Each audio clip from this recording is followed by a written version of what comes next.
Mahal naming kapatid,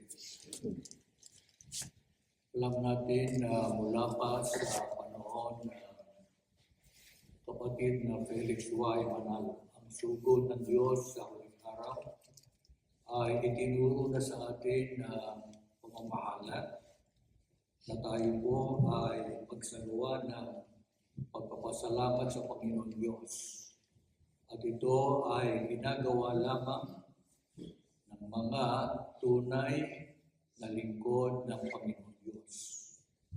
Bakit tayo magpapasalamat sa Diyos? Yung po ay sa dahilang tinatanaw natin na malaking utang na loob sa Diyos ang kanyang ginawang mabuti sa atin. Ang mga biyayang kanyang patuloy na ipinagkakaloob sa kanyang bayan. At alam din naman natin na tayo po ay pinamalagi ng Diyos sa ating karapatan na makapagpatuloy na naglilingkod sa Kanya. Ngayon, bakit? Bagamat may pagsubok at matitinding mga paggabag, gayon din naman na mabibigat na sitwasyon, ay magpapasalamat pa rin tayo sa ating Diyos. Ito ang ating pag-aaralang leksyon sa gabi ito. Ating aalamin, bakit tayo mga kaalib sa Iglesia ni Cristo ay naghahandog ng pagpapasalamat sa Diyos? Dapat natin itanong yan sa Diyos. At ang sagot ay nakasulat dito po sa aklat ng mga awit sa 107:1 hanggang 3. Pakinggan natin. Hayaang ibigay ng bawat isa ang lahat ng kanilang papuri at pasasalamat sa Panginoon. Ito ang dahilan. Siya'y mabuti ng higit kaysa maiisip ni numan. Oo, lagi siyang mapagmahal at mabuti, at ang kanyang tapat na pag-ibig ay hindi kailanman nagwawakas. Kaya, yumaon kayo, hayaan ninyong malaman ng bawat isa. Sabihin ninyo sa daigdig kung paano siya dumating at iniligtas kayo mula sa kapangyarihan ng kadiliman at tinipon tayo mula sa lahat ng panig ng daigdig. Pinalaya niya tayo upang maging sariling Kanya. Ayon sa Biblia, bakit tayo makaalib sa Iglesia ni Cristo ay naghahandog ng pasasalamat sa ating Diyos? Ang sabi ng Biblia, ito dahilan. Ano yung dahilan? Ang Diyos Anya ay mabuti sa atin. At ang Diyos Anya ang siyang nagligtas sa atin. Ano pa? Aba tayo Anya ay inalis sa kapangyarihan ng kadiliman. At inilipat tayo. Pero pinaglipatan ang mga lingkod ng Diyos. At ito, ayon sa mga nakasulatan, ay ang pagpapalaya niya sa atin upang maging sariling Kanya. Tandaan natin, itong dahilan ito, at hindi natin dapat na taligdan ang pananagutan na ito ay inilagay sa ating mga balikat ng ating Diyos. Dahil sa siya'y mabuti, at sabi ng Biblia, magpasalamat tayo sa Diyos. Kaya yung binanggit dito na mga lingkod ng Diyos na nagmula sa kapangyarihan ng kadiliman, saan inilipat? Saan sila tinipon? Basahin po natin ang susunod na talata naman sa Kolosas. Sa 1:13 hanggang 14, ganito sinasabi, iniligtas niya tayo mula sa kapangyarihan ng kadiliman at inilipat tayo sa kaharian ng minamahal niyang anak, at sa magitan ng kanyang anak, tinubos niya tayo, na ang ibig sabihin ay pinatawad na ang ating mga kasalanan. Yung mga lingkod ng Diyos na dapat magpasalamat, ayon sa banal na kasulatan na inalis ng Diyos mula sa kapangyarihan ng kadiliman, saan sila inilipat? Sabi sa Biblia, inilipat niya doon sa kaharian ng minamahal na anak ng Diyos. Magtatanong ako, sino yun? Minamahal na anak ng Diyos na tinutukoy dito. Ang ating Panginoon sa Kristo yun. Ayon sa banal na kasulatan, ang pinaglipatan sa atin, naroon yung katubusan. Tinubos tayo. Na ang ibig sabihin, pinalayaan niya tayo, pinatawad tayo sa ating mga kasalanan. Kaya ating aalamin sa susunod na tanong, sino ba yung tinubos?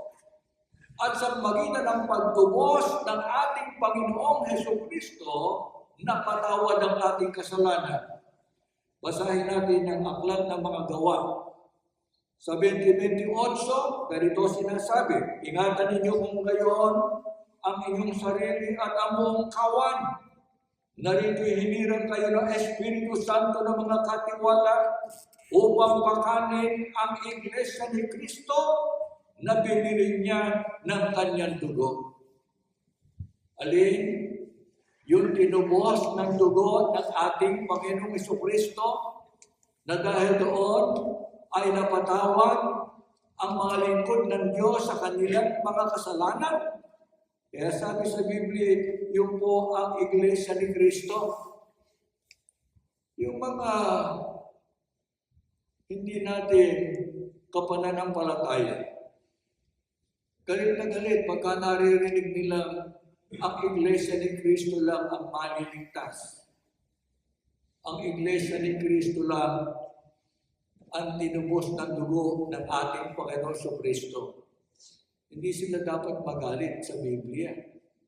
Hindi sila dapat magalit sa Diyos, sapagkat ang Diyos mismo ang nagsabi, inilipat tayo ng Diyos doon sa kaharian ng anak ng pag-ibig ng Diyos, si Kristo yon, at ang Kristong yon, tinubos tayo ng kanyang sariling dugo. Bakit? Para mapatawad ang ating kasalanan. Kaya, ang pagiging Iglesia ni Kristo, isang napakalaking kapalaran. Ayon sa Biblia, tayo lang ang tinubos at tayo ang pinatawad sa ating mga kasalanan. Sapagkat tandaan natin, kung babayaran natin yung ating kasalanan, tatalon tayo lahat sa impyerno. Sapagkat ang kabayaran ng kasalanan ay ikalawang kamatayan sa dagat-dagatang apoy. Mantakin ninyo, iniligtas tayo ng Diyos doon. Paano po naman yung hindi Iglesia ni Kristo? Di mag-Iglesia ni Kristo ka. Kaya yun ang ating tungkulin mga Iglesia ni Kristo, mag-mission. Ipaunawa sa kanila ang halaga ng pagiging Iglesia ni Kristo. Kaya tayo mga Iglesia ni Kristo napakalaki ang dapat ipagpasalamat sa Panginoon Diyos. Ngayon, ano ba ang dahilan at tungkulin ng mga kaanib sa Iglesia ni Kristo ang magpasalamat sa Diyos? Sino ba inaasahan ng Diyos na magpapasalamat sa Kanya? Digin natin. Ang aklat po naman ng mga awit ay ganito ang sinasabi sa Sien, mga talatang 2, itutuloy ko po hanggang 3. Ganito sinasabi, mga lingkod kayo na may kasayahan sa Panginoon, magsilapit kayo sa Kanyang harapan na may awitan. Alamin ninyo na ang Panginoon ay siya Diyos. Siya ang lumalang sa atin at tayo'y Kanyang bayan at mga tupa ng Kanyang pastulan. Ayon sa Biblia, bakit tayo mga Iglesia ni Kristo ang pinapananagot? Ang may tungkuling magpasalamat sa Kanya. Kasi Ayon sa Biblia, tayo po ang inaasahan ng Diyos sapagkat tayo ang kanyang bayan. Tandaan natin, ang mundong ito, ang mga tao, tumalikod sa Diyos. Hindi kinilala ang Diyos. Ni pinasalamatan man. Ayon din sa Biblia yon. Kaya ang narinig natin dito, tayo na bayan ng Diyos, ang hinihintay niya.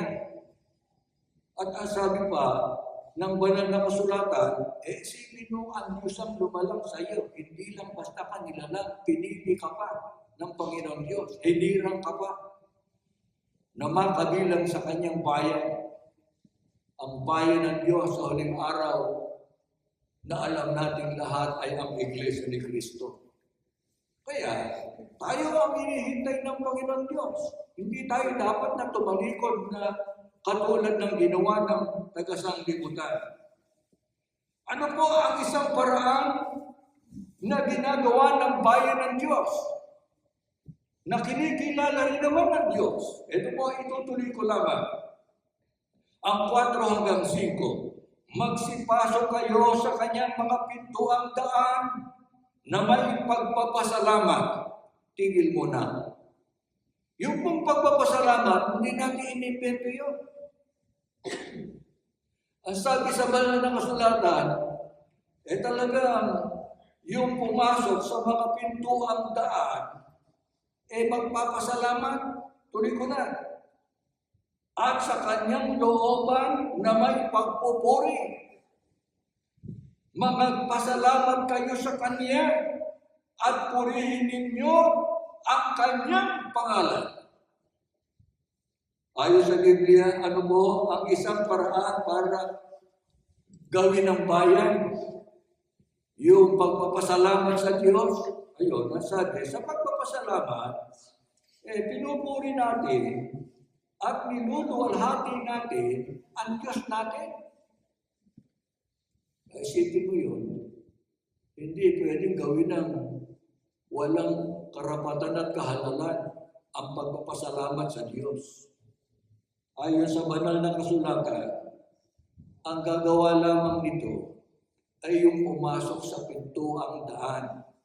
O alam kung alam ng mga taga San Francisco, yung salita ng ating Panginoon Kristo, ang pumasok sa akin, paano po yun? Maligtas. Saan mapasok? Pinasa ko kanina yun. Doon sa isang kawan. Alin po yung kawan, mga kapatid? Iglesia ni Kristo yun At ang sabi ng ating Panginoon Kristo, pag pumasok ka roon, maliligtas ka. Ayaw mo. Bakit ka ililigtas ni Kristo? Ayaw mo.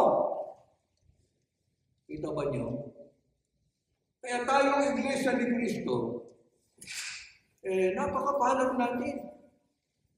Sapagkat tayo lang ang binigyan ng karapatan, magpasalamat sa Diyos, magpuri at luwalhati sa Kanya, ayon sa Biblia. Ngayon, ating itatanong, ano naman ang pangako ng Diyos? Kung gawin natin ang pagpapasalamat sa Kanya. Ito po ang pangako ng Panginoon Diyos na mababasa natin dito pa rin sa aklat ng mga awit. Sa kanyang 50, babasahin po natin ang 23 at ganito sinasabi. Siyang nagdadala ng handog ng papuri at pasasalamat ay nagpaparangal at lumulwalhati sa akin. At siyang nagsasaayos upang ituwid ang kanyang lakad na inihahanda ang daan upang ipakita ko sa kanya. Sa kanya ay ipakikita ko ang pagliligtas ng Diyos. Ano pangako ng Panginoon Diyos sa magpapasalamat sa Kanya? Sabi ng Diyos, pakikita ko naman sa iyo ang aking pagliligtas. Tandaan natin, ang pagliligtas ng Diyos, hindi lang sa araw ng paghukom, kahit sa panahon ito, nabuhay pa tayo.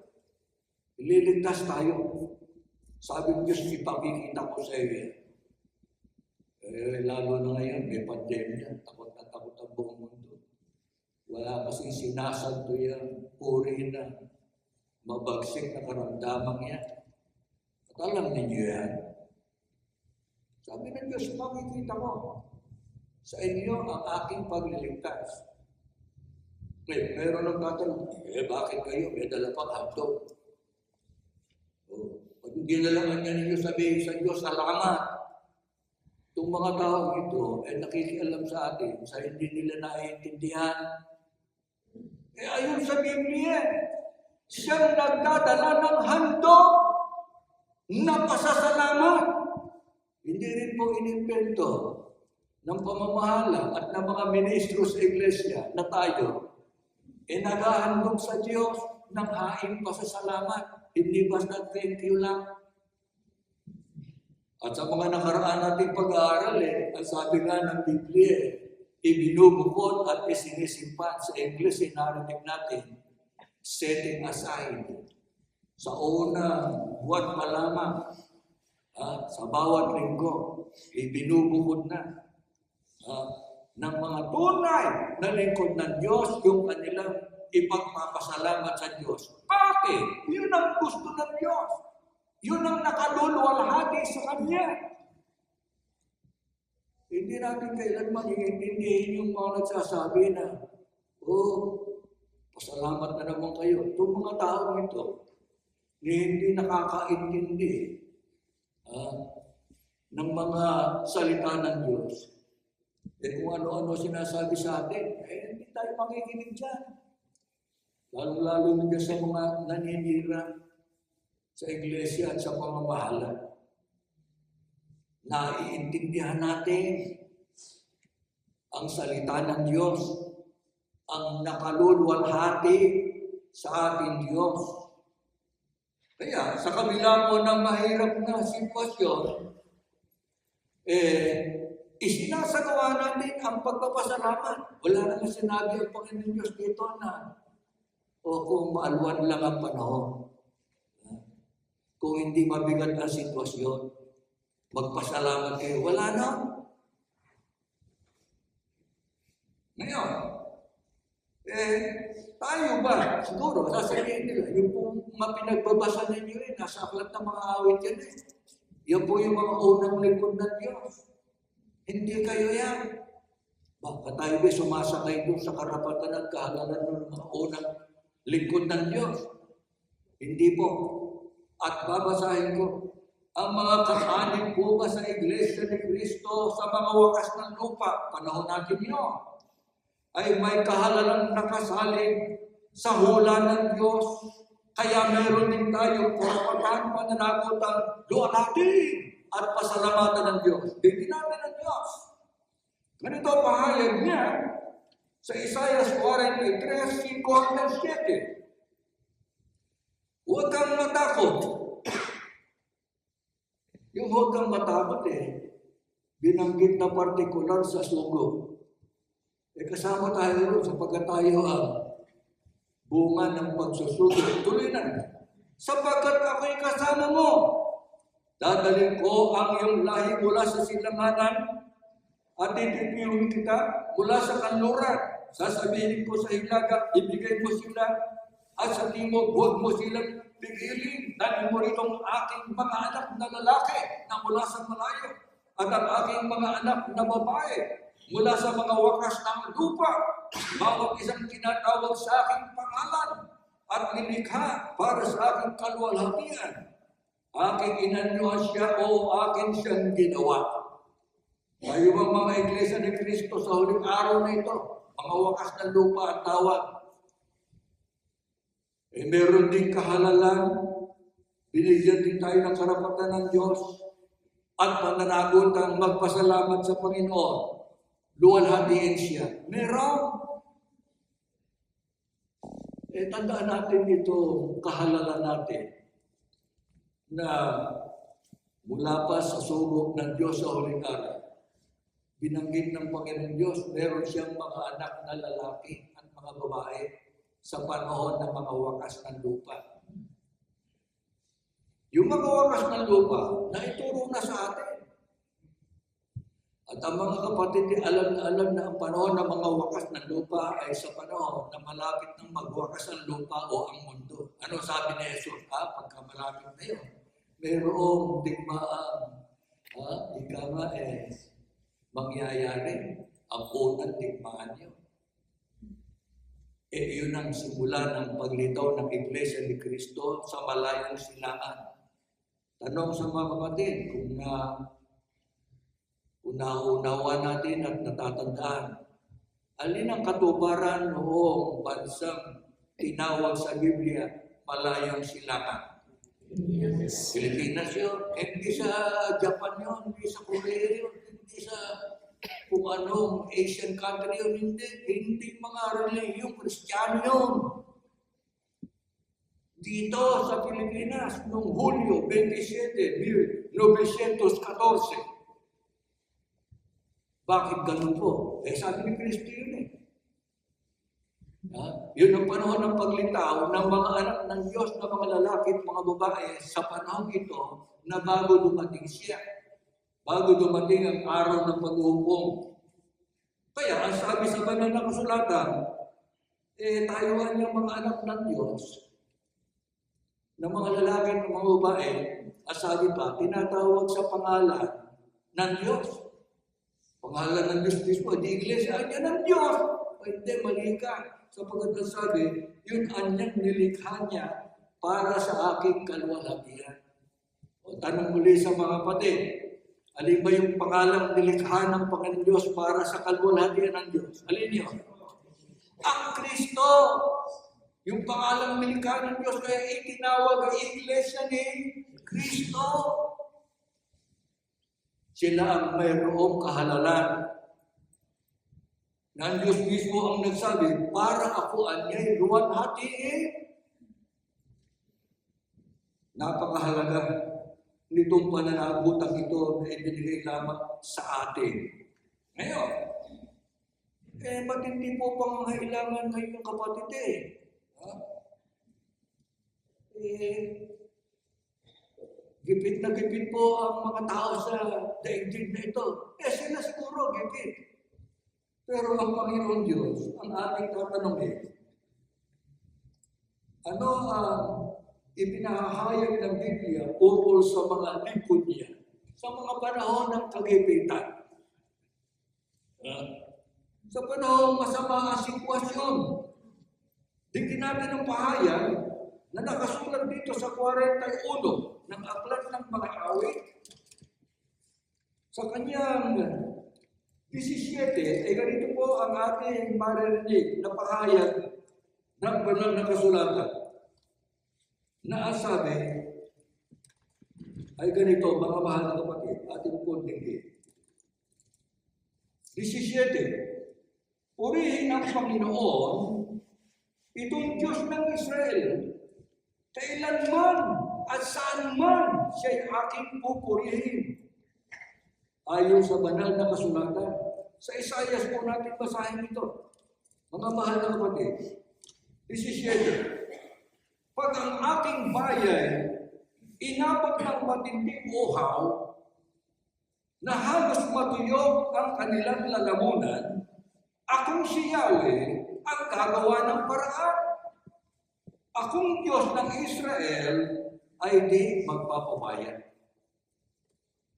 Ayon sa Biblia po, matindi ang kahirapan. Gipit ang lahat ng mga tao sa pangangailangan. Matindi ang sitwasyon. Ano ang pangako ng Diyos sa kanyang bayan? Ayun, binanggit sa Biblia. Pagkaan niya, mayroong matinding uhaw. Tagtuyot ito Tuloy natin. At halos matuyo ang kanilang lalamunan. Ito'y tumutukoy sa mga tao sa daigdig. Tuloy natin. Akong si Yahweh, ang Diyos yun. Ano? Gagawa ng paraan. Kanino ipinangako? Sa kanyang bayan. Yung unang binanggit, sapagkat ang binasa ko Isaias, Israel yun. Pero tumalikod ang Israel, alam natin lahat yun. Kaya ang bayan ng Diyos sa ulit araw nito ang pinangangakuan ng Panginoon Diyos sa anumang sitwasyon, matindi man yun, matinding kahirapan, ang Diyos ang gagawa ng paraan para sa atin. Tingnan nyo ang iglesia sa buong mundo. Diba? Sabi nga ng pamamahalay patuloy ang pagtatagumpay ng iglesia ni Kristo sa buong mundo kahit na may pandemya. Sa nakakita ng isang relihiyon, nagpapatayo ng napakalalaki, magagara, na mga bahay-simbahan ay hinahangaan ng mga tao sa mundo. Iglesia ni Kristo lang yun.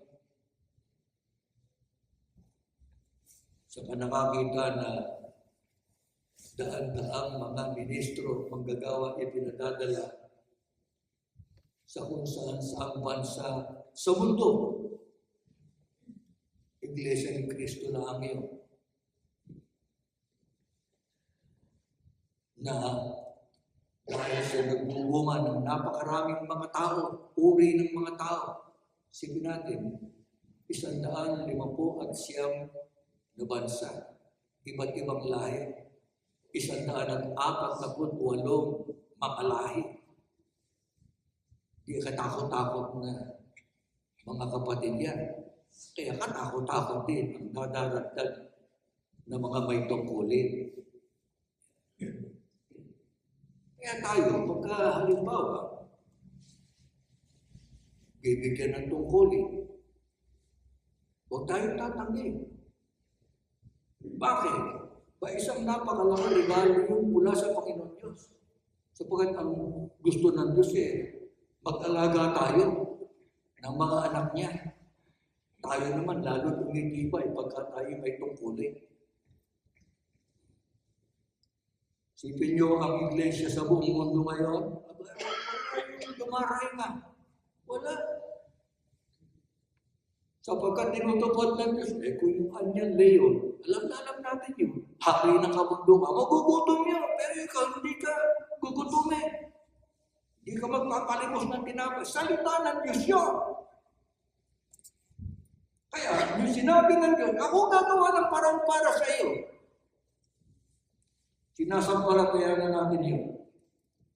Ngayon, ang susunod nating tanong, bakit ano ba kaya gawin ng Diyos? At ito'y ginawa na niya. Tignan natin.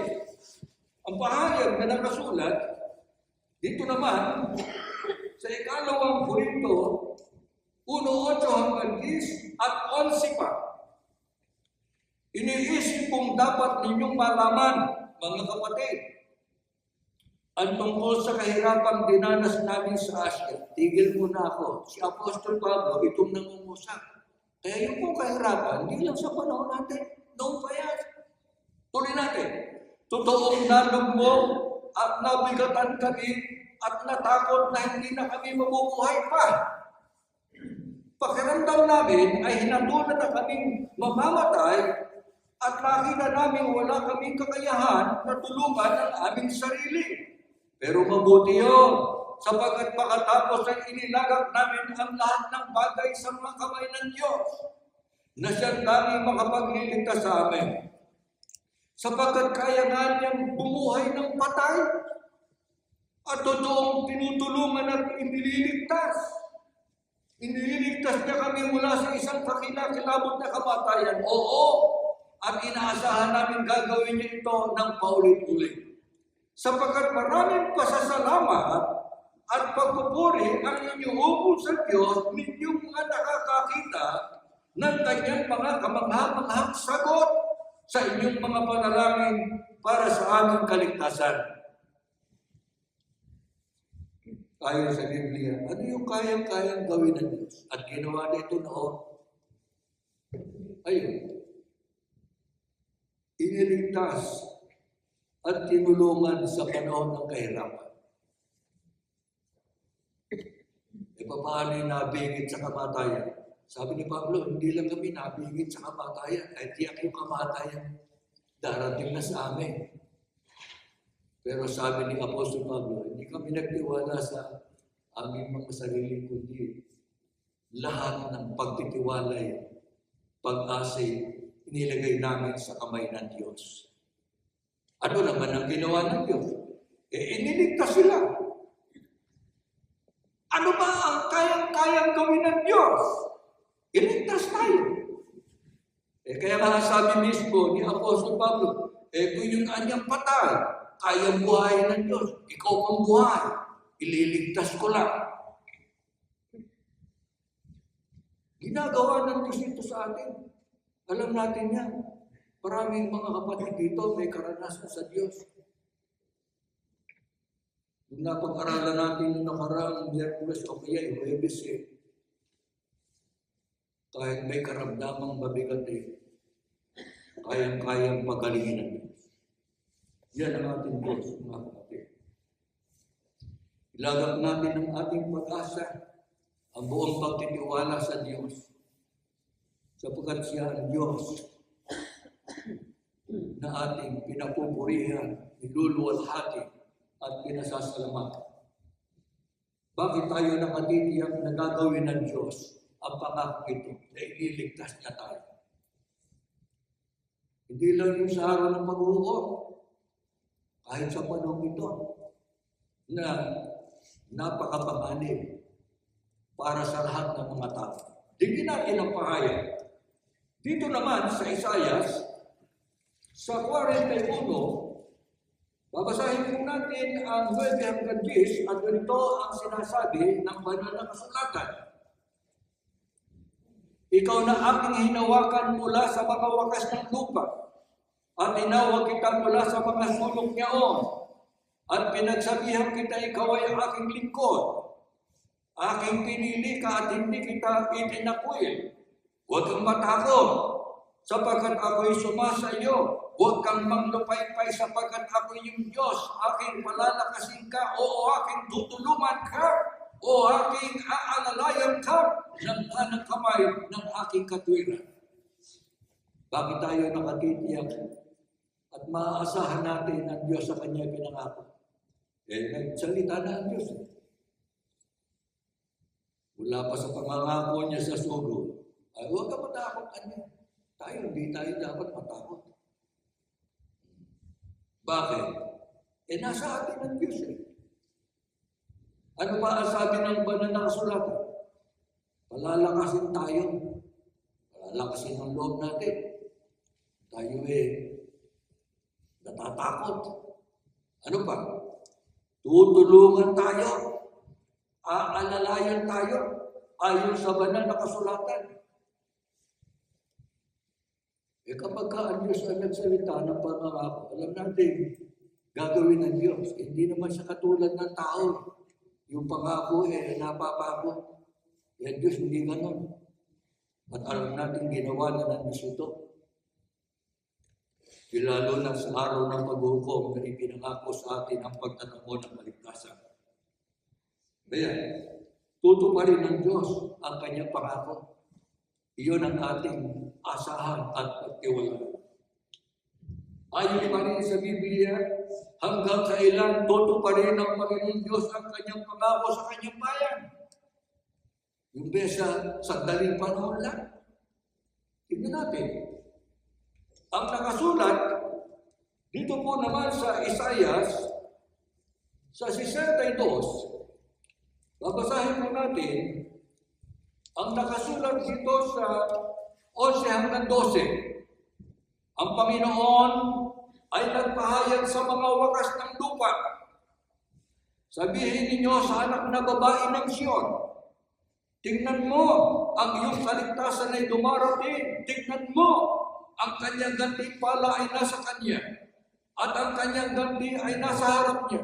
Tatawagin nila sila ang banal na bayan at tinubos ng Panginoon at ikaw ay tatawaging hinana, bayang hindi pinabayaan.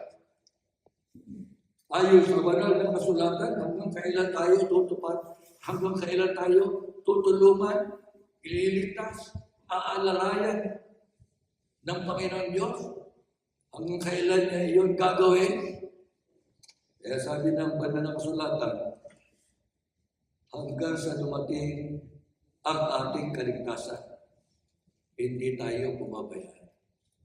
Yung kaligtasan binanggit sa pagkakataong ito, yung po ang araw ng pagtatamo natin ng buhay na walang hanggan. Bakit po naman kayo nakatiyak na kayo yan? Maaaring itanong. Ayun, sa Biblia, alam na mga kapatid. Sabihin, anyan ninyo sa anak na babae ng Siyon. Ang Siyon, tumutukoy sa iglesia. Alam natin yun. Iglesia po yan nung unang panahon.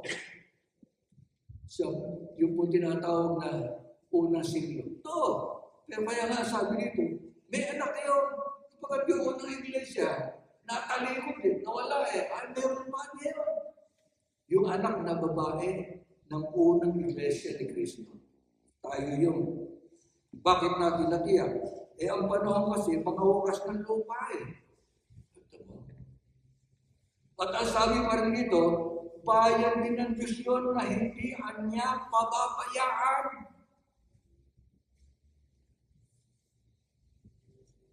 Kaya, ang Diyos na nangako sa Iglesia ni Kristo, hindi lang sa panapanahon ang kanyang pagtulong pagliligtas sa atin.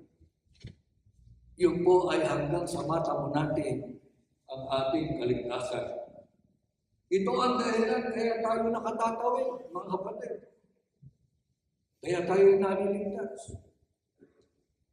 Kaya hindi pinababayaan ang ating sambahayan. Kaya tayo nakatatagal. Dahil sa Diyos. Kaya, dahil sa kagandahan loob at pagmamalasakit ng Diyos sa atin, ng kanyang bayan, anong dapat nating ipangako sa kanya? Ganito ang sinasabi ng Santong Sulat. Dito po naman sa awit 6:1 hanggang 3. Ang sabi, purihin ng Panginoon o magpasalamat kayo sa Panginoon sapagkat siya'y mabuti, sapagkat ang kanyang tapat na pag-ibig ay nananatili magpakailanman. Sinong makapagsasabi ng mga makapangyarihang gawa ng Panginoon o makapagpapakita ng lahat niyang kapurihan? Mapalad silang sumusunod sa katarungan na sa lahat ng panahon ay gumagawa ng katwiran. Ayon sa Biblia, dahil sa kagandahan loob ng Panginoon Diyos sa atin, ano po ang dapat nating ipangako sa Kanya? Ayun, nasabi sa Biblia, dapat tayo kanyang sumusunod. Yung pong pagsunod, yan ang katangian ng Iglesia ni Kristo sa huling araw na ito. At yung pagsunod, ginagawa ng lahat ng mga kapatid sa buong mundo. Sa lahat ng panahon, sinusunod nila ang katwiran ng Diyos. Ang katwiran ng Diyos ay ang kanyang mga salita. Tayo, ang mga lingkod ng Diyos na nagpapasalamat sa Panginoon sapagkat siya ay mabuti at tapat. Ang pagsunod, hindi natin titigilan. Ang pagsunod ay hanggang sa dumating ang ating kamatayan. Bakit? Sapagkat ang Diyos naman ay tapat sa atin. Yan din natin sinasabi sa ating panalangin sa Diyos. Kung ang mga magulang ay masunurin sa Diyos, sana ang aming mga anak ay gayon din. Pati ng aming mga apo. Bakit? Pagkat gusto natin silang makita sa araw ng ating kaligtasan. Ang sabi ng ating Panginoon sa Kristo, malapit na yun, tayo sumasampalataya sa salitang ipinangako. At ayon din sa banal na kasulatan na doon dapat natin hilingin sa ating Diyos. Huling talata sa 6:4 hanggang 5. Panginoon, alalahanin niyo ako kapag tinutulungan niyo ang inyong mga mamamayan. Iligtas niyo na rin ako kapag iniligtas ninyo sila. upang ako'y maging bahagi rin ng kaunlaran ng inyong bansang hinirang at makadama rin ang kanilang kagalakan at maging kasama nila sa pagpupuli sa inyo. Ano dapat natin hilingin sa ating Diyos? Hilingin natin sa Diyos na alalahanin tayo kapag tinutulungan niya ang kanyang mga hinirang.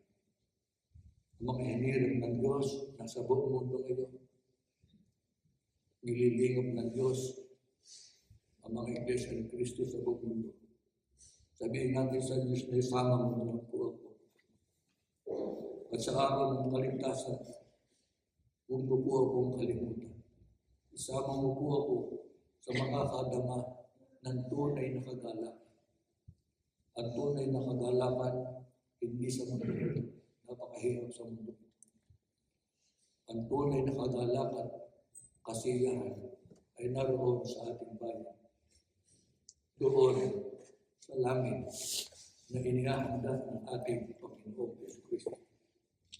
Napakarami natin dapat ipagpasalamat sa Panginoon. Subalit ipamamahong natin sa Kanya, mananatili tayong tapat na naglilingkod sa Kanya.